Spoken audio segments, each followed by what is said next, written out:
Hey guys, how's it going? It is bulb planting season here in New Jersey, as I'm sure it is across most of the country. So I figured we would take some time today and I'll walk you through the order that just arrived this week and take you through some of the tips and tricks that I use in order to plant the bulbs. So the place where I like to order most of my bulbs from is Color Blends. There's a lot of other retailers out there online that you can order from. You can even pick them up from places like Home Depot and Lowe's if you're interested. All good sources. I just really like Color Blends because their bulbs are really high quality and they offer a lot of varieties that I haven't necessarily seen before, but a lot of good places for you guys to try if you're not interested in Color Blends. I also did place an order from Dutch Grown, so I'll take you through what's in that order. So let's jump right into it. So at Color Blends, I really just focused on tulips, which is a little bit different for me. Typically in my garden, I focus on daffodils. They're a lot easier and naturalize a lot easier. They're a lot easier from the standpoint of the wildlife around here. The deer really tend to decimate them once they start sprouting, and the squirrels love to dig them up. So you're kind of battling it on both ends once you get it into the ground and then once it starts sprouting up. But last year, I worked really hard to make sure that I was spraying consistently throughout the garden, and it seemed to do the trick. So I'm going to try it again this year at my own risk. And then I might kind of give it up the following year because it might just be a little bit too much work to constantly remember to maintain.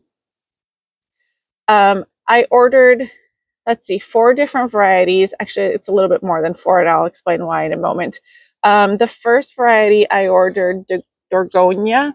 I'm not sure if I'm saying that correctly, but I'll make sure I'll be popping up pictures here as I go, but I just want to read you some facts. It is a lovely multicolored tulip. It has hues of brushed pink and orange, which I thought would partner really, really well with some of the tulips that are going to be growing in the area. And there might even be like a little bit of hint of yellow right on the edge of it.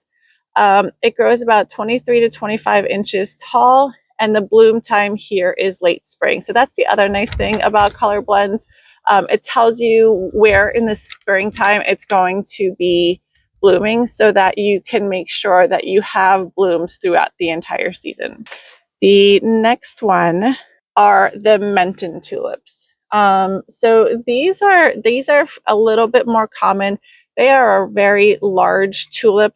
They are a rich pink with orange highlights that give a hint of warmth, which sounds really, really lovely. These also bloom in late spring, so they'll be blooming in time as the Dorgonia tulips. So I thought that they would partner really well together. The next is a trio that Color Blends came together, and it's called the Pink Cube Tulip Blend. And they basically took 3 different tulips that, again, are a really nice combination as they're flowering together, but they start blooming in early spring and they bloom all the way through late spring. Um, and like I said, it's a blend that they themselves developed and came together and put together. So I'm really excited to see how these are going to look in the garden. And then the last thing I ordered from Color Blends is actually not a tulip. It's actually an allium. It's an allium silicum. These are the cutest little things. I had planted these in my mom's garden and I completely forgot about them until she had given me a call and was like, you have to see what this thing is that's blooming in my garden. And it is so cute. They are like little umbrella like flowers that open almost upside down. They are the daintiest little things. So I placed an order here and I can't wait to see these pop up. Like I said, I'm going to try to put them more towards the border so you can see them a little bit better because they are so dainty that they can kind of blend into the background. Now from Dutch Grown, I ordered 2 separate things. One is called the Camassia esculenta. I might not be saying that correctly either, but it's also known as an Indian hyacinth. They have really, really pretty purple flowers. They are really easy to grow, zones 4 to 9.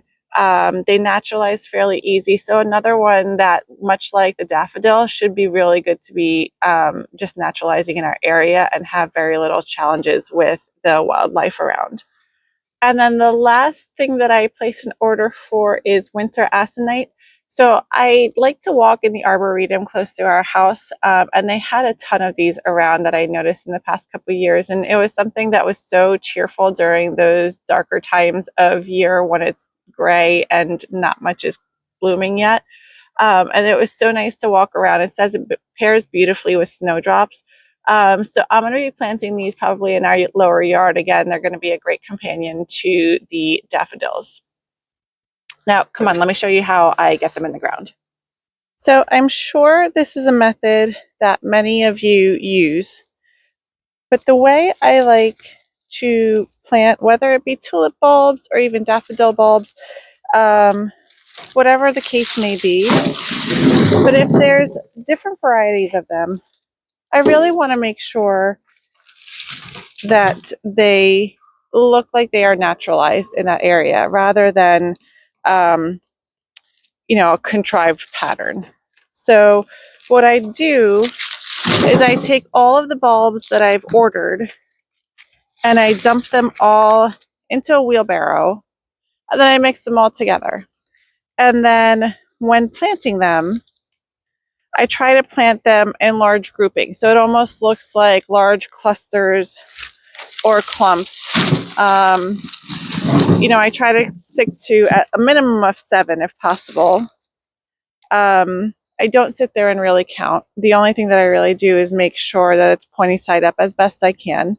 I also don't necessarily always pay attention to the rules written on the website, which I don't really pay attention to the spacing all the time in general, because I like things to be a little bit closer together. So I take it as advice, but I don't necessarily take it as gospel. But I like to plant them close together because it really gives the image of a clump rather than one flower, one flower, one flower, one flower. So let me get these all dumped in here.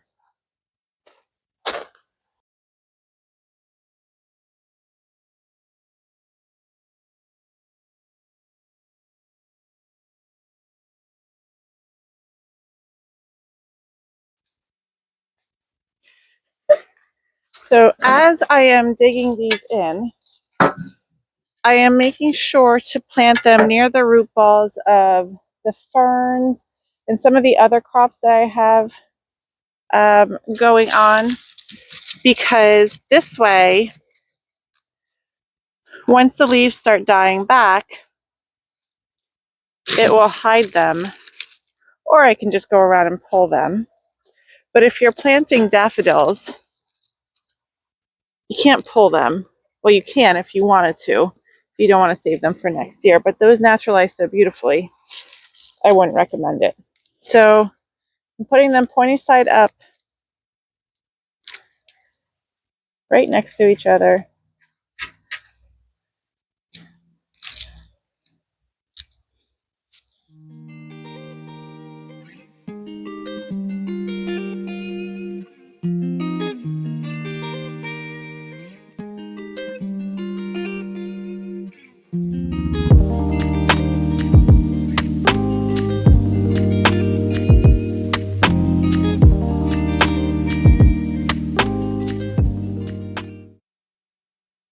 All right, guys, it is just going to be rinse and repeat at this point, and I'm going to work to get the rest of these bulbs into the ground.